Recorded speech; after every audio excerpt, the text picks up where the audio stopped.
Hey everybody, this is Luke and Albert, and we're here with our first episode of our, investing podcast. We don't know what we're going to call it, right? We're helping a bunch of friends at the moment think about their own investments. And so we thought, rather than having endless WhatsApp chit-chats with such a combination of different people, we just try and get it all into one, hopefully 10-minute video. Yeah. Good, sounds good to me. So, why don't you start by telling us a bit more about yourself, Luke? All right, cool. So yeah, I'm Luke. I guess we're talking about investing, right? So let's focus on that. So I got interested in investing about 20 years ago, I'd say. And I got interested because I was reading a book by a pair of brothers in the US called, they call themselves the Motley Fool these days. And I read their first book and it really got me kind of interested in it. And I'd done a little bit of investing, or I would say sort of trading. And like a good example was, stock tips from friends, a few £100 here and there, but really I didn't get it. I was just kind of gambling and messing around. And then I read this book and it made me think about investing in a bit of a different way. And I suppose I got serious about investing about 15 years ago. And I think back to the first proper thing I bought. It was a company called Intuitive Surgical. And for the first time, I'd looked at a company and said, actually, what does this company do? Why do I think they're going to be successful?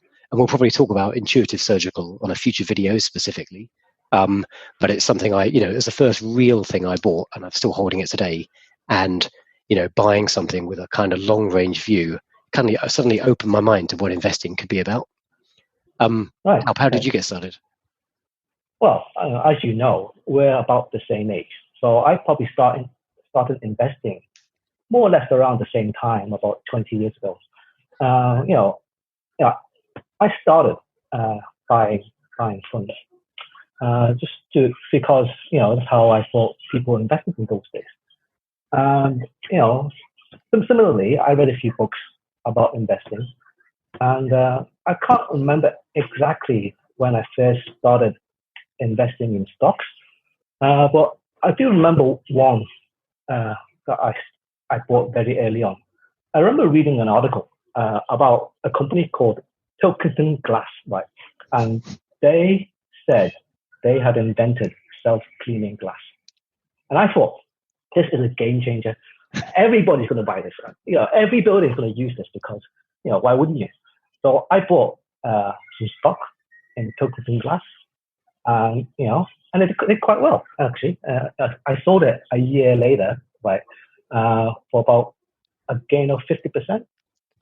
And, if I tell you the amounts of money involved, you can just kind of laugh because it was so low. But like at the time, I felt I was a genius, and I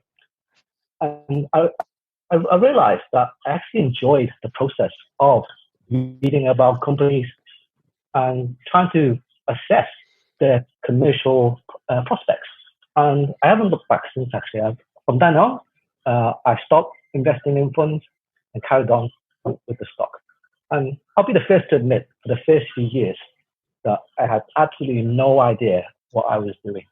But as you said, you learn along the way, you read books, and gradually you get better. You do, and it's definitely like every day is a bit of a lesson, and it's a kind of learning opportunity. It's been so valuable for me having these conversations with you, because we've been having these chats for 15 years now, and very long time. The most valuable thing is just kind of challenging each other, and then taking the piss out of each other a bit, having a different perspective and a different view and a debate. Why do I think this is a good company? Why do you wildly disagree? And then time proves us both right in different ways. Absolutely. I think for me, I really got more serious about investing when I found out you were doing the same thing, and we both kind of got into it together. And having someone like yourself to bounce ideas off and discuss these ideas really, really helped, and really, encouraged me to find out more. And I guess that's the first point we could make. If you're starting off, it does help a lot if you can find somebody, at more or less the same stage, someone that you can talk to openly and just discuss these ideas without any fear of being made fun of, right?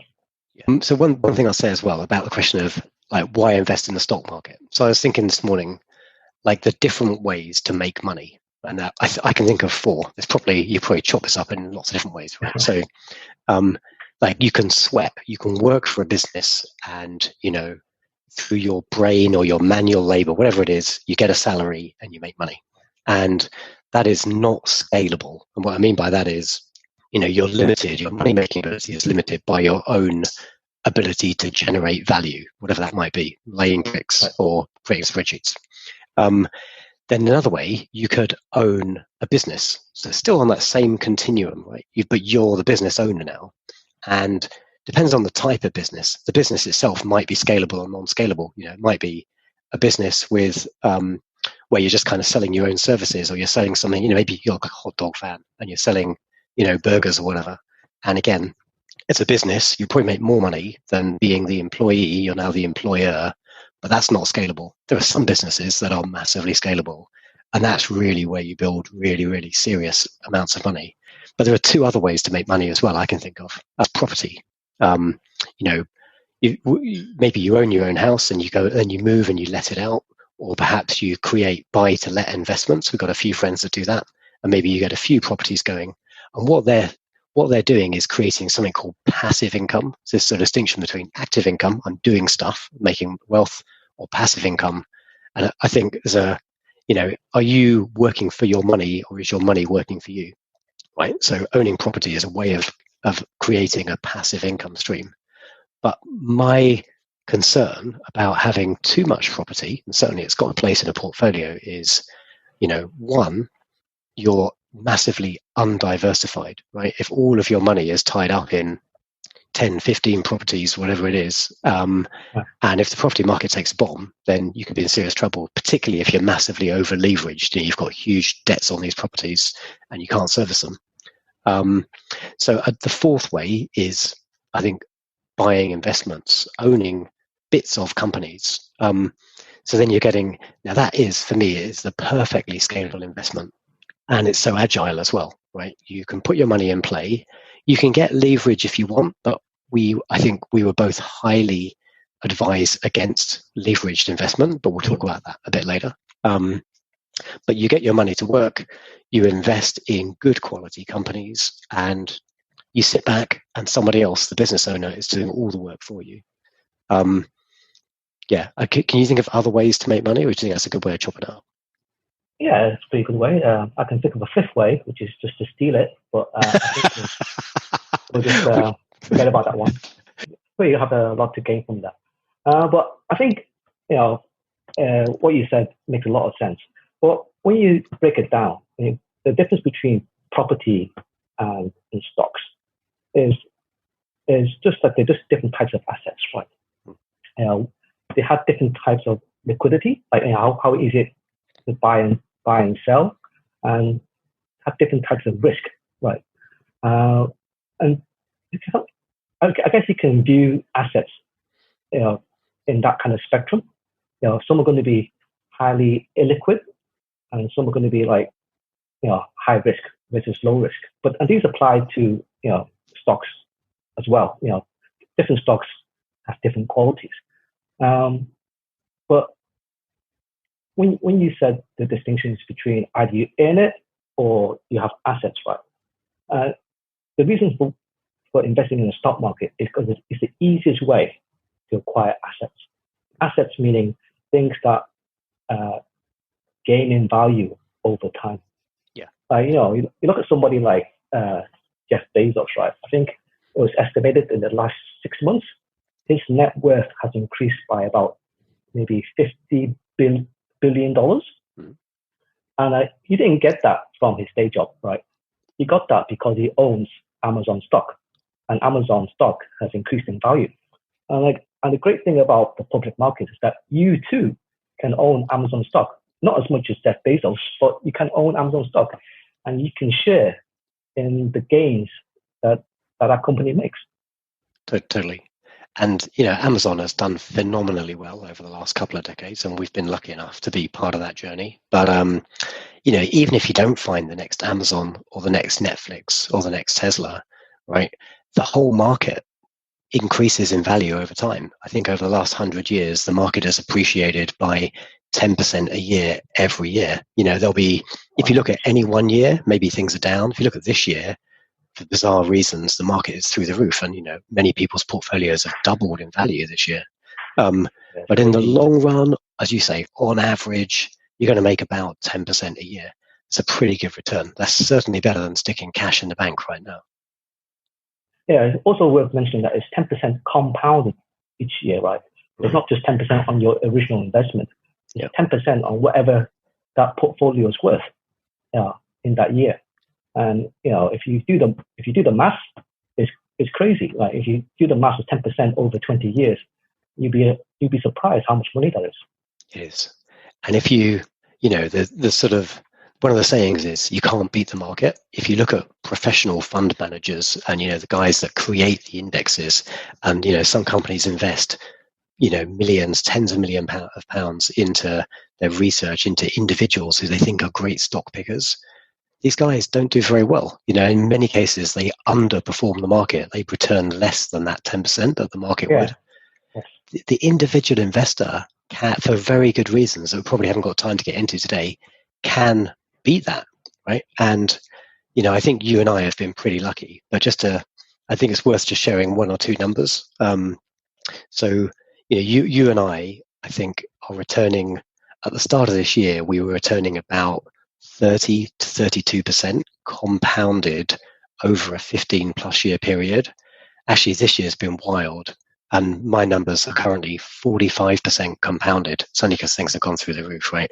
Now, I wouldn't bank my future on having a 45% return every year until, the day I die.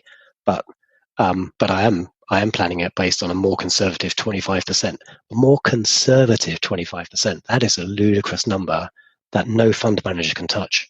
And if you approach investing with the right mindset and the right way, you can achieve those numbers, no problem. Yeah. So, a common question, from that is that, why should I buy individual stocks when I can just buy funds? And you just rightly explained why. Because fund managers have a lot of restrictions on how they invest. They are more concerned about short-term profit than long-term performance, and that restricts them to what they can do. And also, as you said, most managed funds underperform the market. And one reason for that is that, fund managers take a huge cut, as part of their fees. I like to say that, that the only person getting rich, from funds is the fund manager. And if you can manage your own portfolio, then you don't have to give them that cut. You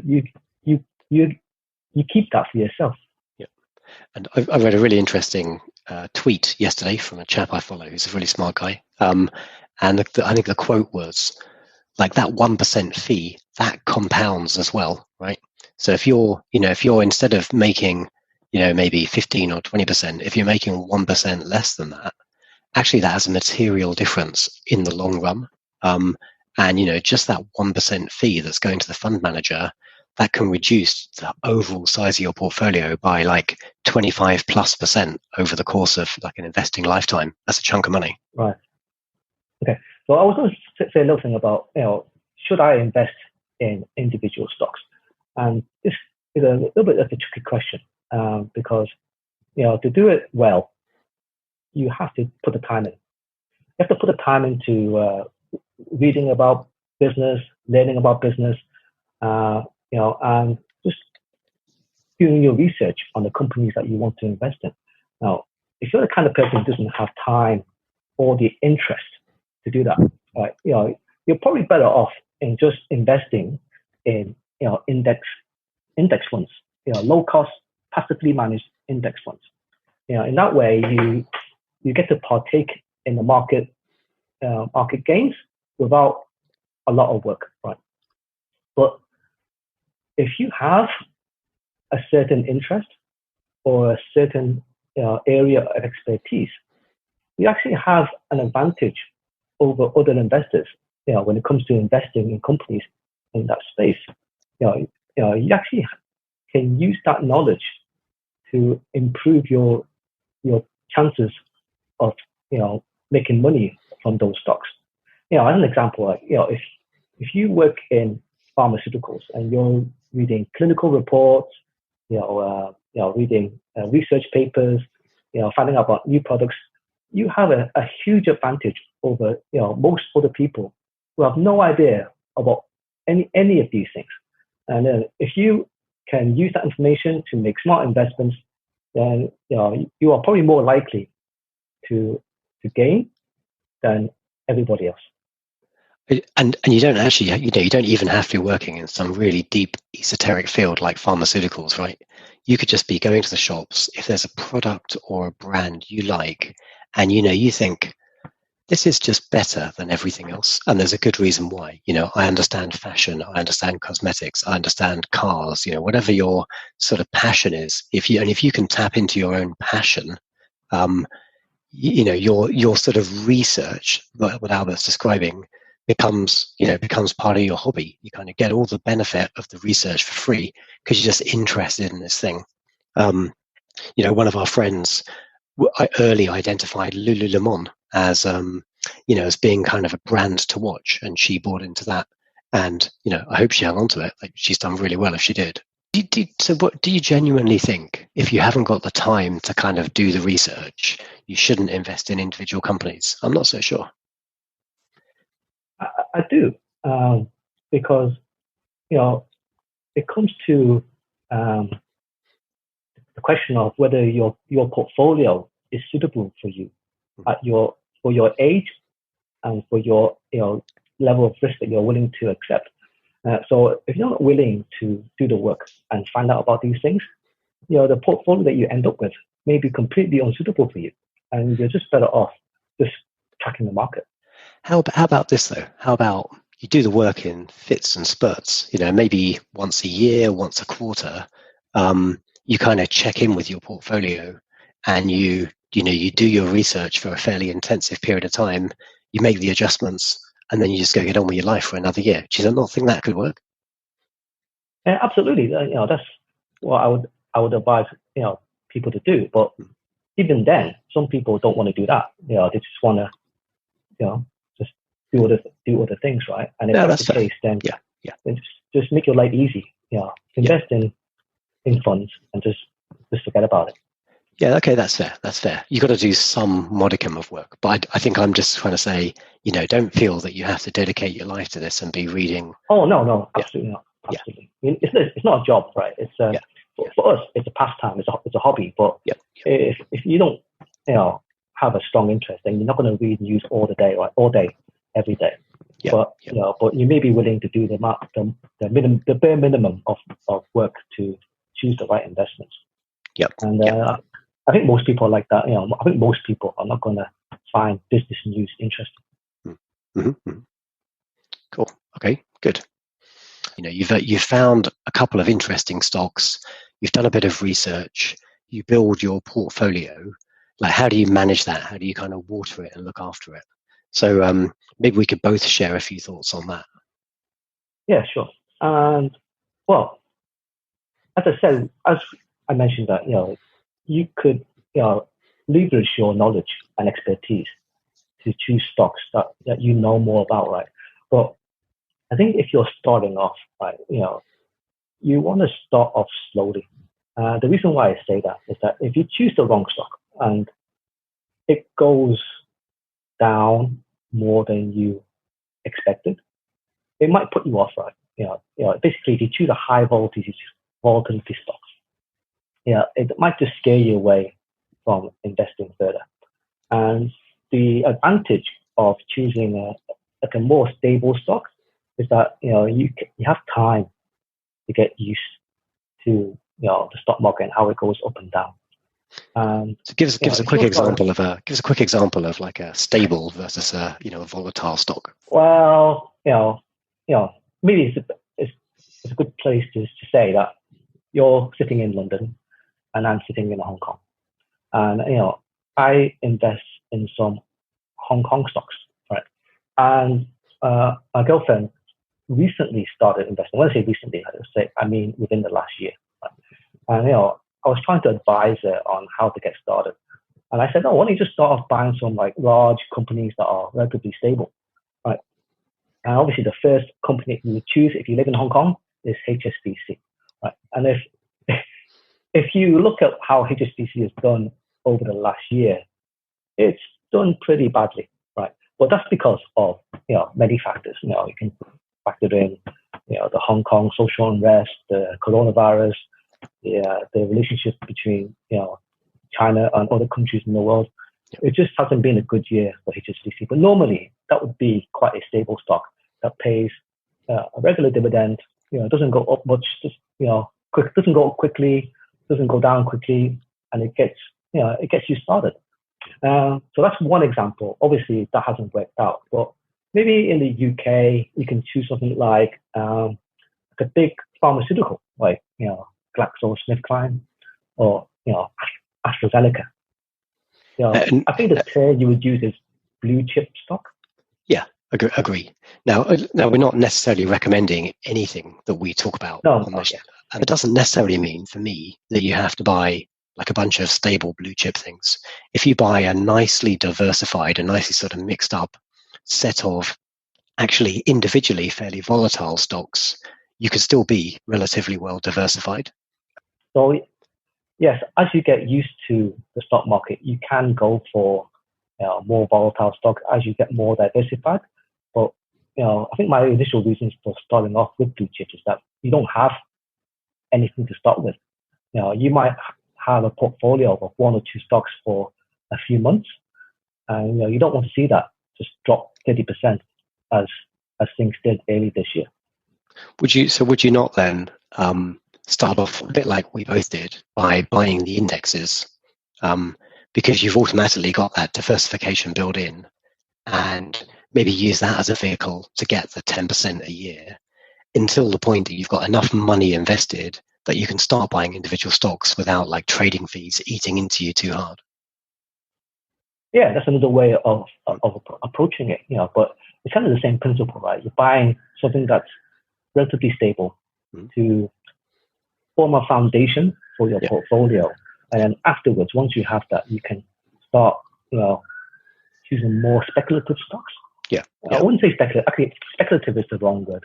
More volatile stocks that are high quality stocks that you are expect to go up over time, but in the short term, they could go up and down by a lot. Cool. So we've only got a few minutes left, and maybe just to close out the topic of like managing your portfolio, because we didn't really talk too hard about sort of like when do you add something or when do you cut something from your portfolio?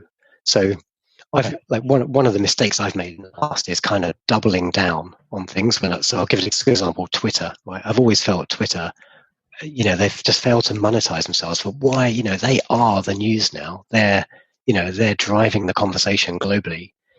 Why are they not the same market cap as a company like Facebook? I never really got it. So every time Twitter halved, I would like double my investment. I did that 2 or 3 times, right? So I was doing I'm still kind of happy with my Twitter holding, but in retrospect, I was doing exactly the wrong thing. I was like chasing my losers. And actually, the much better thing is to let your winners run. If something's doing well, let it run. And if you want to put more money in, back your winners, back the things that are growing and demonstrating success rather than the ones that are getting hammered. Yeah, I think the phrase to describe that, where you buy things as they go down, is trying to catch a falling knife. Right? Yeah. Which is a very good analogy because you basically going to hit yourself. Yeah. And I think you and I can talk for a very long time on portfolio construction, about how to construct your portfolio in such a way that is suitable for you and your financial goals. But if you're a starter, I think one way, as I said, just get started, right, and buy a stock and just learn along the way. And one way to do that is that you just take the amount of money that you want to invest over the next year, right, and just divide it by 12. And just buy something each month. You have a month to decide what you want to buy next month. It may be it may even be a stock you already own, but I would advise against that because, like as you said, you want to get to a point where you have a diversified portfolio. And I think if you can aim for 12 stocks, within a year, that's a good start for a diversified portfolio. I agree. Well, so Zoom is telling me we've got to wrap up within the next 1 minute. So I think we should probably bring this first call to a close because I stopped paying my Zoom subscription. Sorry, guys, although I am a Zoom shareholder. All right. To be continued. Indeed, yeah. So I've enjoyed the chat with you, Albert. Good chance to catch up, and likewise. Yeah, and hopefully this is helpful for a couple of our friends. But let us know what you think in the comments if we post it somewhere that has comments, and if this goes down well, maybe we're back soon. Okay. Thanks, Luke. Thanks, Alb.